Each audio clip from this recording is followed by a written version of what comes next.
neighbors show up to swing sledgehammers and deliver plates of barbecue. The shared trauma and communal recovery made us feel deeply connected to our new community and to our new neighbors.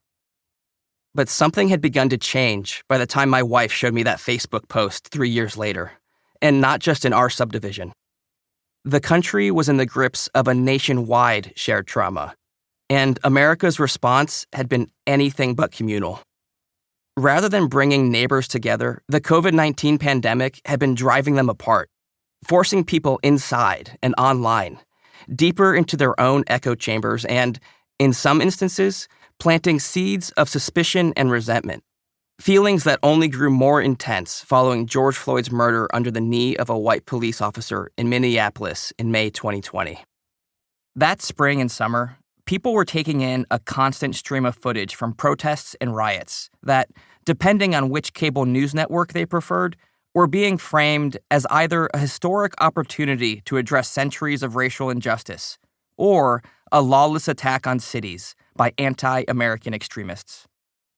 Now, it seemed, all that anger and angst and uncertainty had found a landing spot on my neighborhood's Facebook page. In a separate comment on the same post, another neighbor shared her fear that Antifa and other groups might be strategically planning their assault on Timberlake Estates for the night of July 4th, with the shooting masked under the cover of fireworks. "We need to be on alert for sure," she wrote. In a follow-up post, the neighbor who'd written the initial warning about Antifa offered a tip for what to do if activists showed up and swarmed anyone's cars. "Once they block you, they are no longer protesters, but a threat," he wrote, and then posted a copy of a Texas statute that he said gives motorists the right to shoot to kill in that situation. "Yup," someone else responded, "we are locked and loaded all the time." That last comment made my breath catch in my throat. Why were the people of Timberlake Estates preparing for combat? A few of my neighbors, it seemed, had latched onto a viral conspiracy theory that was rearing its head in suburbs and small towns all over the country in 2020, fueled largely by the man whose presidency had already done so much to expose and exploit Americans' primal distrust of one another. All summer and through the fall, Donald Trump had been warning supporters that Black Lives Matter activists and Antifa were on a mission to destroy suburbia. And he didn't mean figuratively. Does anybody want to have somebody from Antifa as a member and as a resident of your suburb?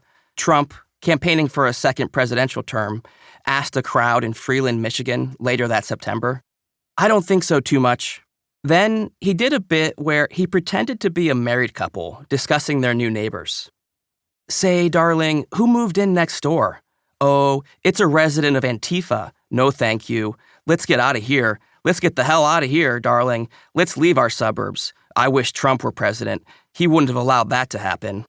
2 days later, Trump's campaign sent a text message warning millions of supporters that members of Antifa would attack your homes if Biden was elected.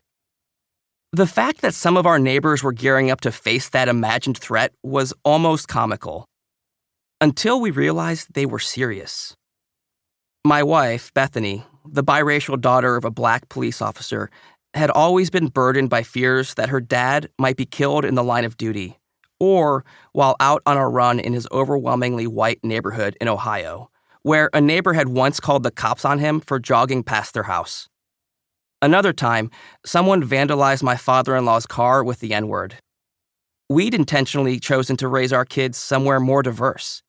And yet, here we were, sharing a fence with someone who was stocking up on ammo in response to disinformation and assumptions he'd made about strangers based on their appearance. The next day, I sat our kids down and instructed them not to ride their bikes past that neighbor's house. A few weeks later, partially in response to the Facebook fear-mongering, Bethany decided to plant a Black Lives Matter sign in our front yard. A small gesture that, nonetheless, felt like a big one. Because of my line of work as a journalist, we'd always refrained from displaying political messages on our car or around our home. Reporters, after all, are trained to appear objective. But that summer, the words Black Lives Matter had, for a short time at least, seemed close to ubiquitous.